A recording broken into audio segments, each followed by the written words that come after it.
Yes. Break time. Breakfast time mga loads. Ito yung ulam natin. The best.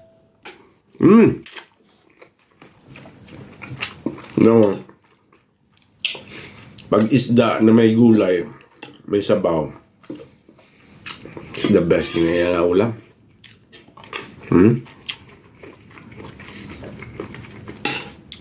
Walang tatalo sa gulay na may isda.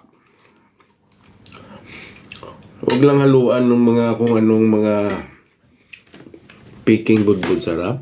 Very healthy yung ulam ng Pilipino. Ha? Ayun, usapan natin yung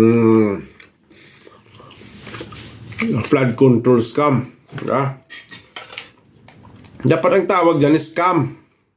Kasi binubudol mo yung gobyerno.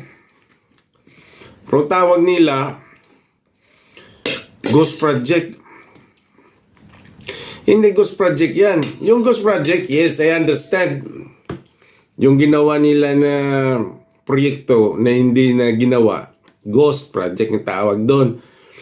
Pero yung krimen, yung ginawa ng senador, ng congressman, ng kontratista, ng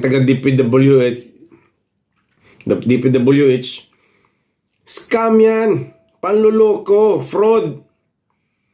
Ano ba itong mga media, saka mga, especially mga taga-media? Hindi siguro nakaintindi ng scam. Yung scam, budol, panluloko, niloloko yung gobyerno. Flood control scam. Yon. Okay. Ngayon, may kakasuhan na daw. So, unahin doon nila bago magpasko, may makukulong na 20 na kontratista. No? 20 na taga DPWH at saka 6 na kontratista. So yung tanong ko, nasaan yung congressman sa senador? Baka sa susunod naman yan na, na drama. Paano naman yung taga Commission on Audit at saka yung Department of Budget and Management? Kasi sila yung nagpo-provide, nagre-release ng pera, yung Department of Budget and Management. Sino ba nagpipirma ng release payment dyan? Bakit hindi sila yung kakasuhan? Pati yung nag-audit. Kung hindi mo sila kasali doon, at least katangahan, masasabit sila sa katangahan. Especially yung Commission on Audit at saka Budget on Management, Budget of Finance. Sila nag-release ng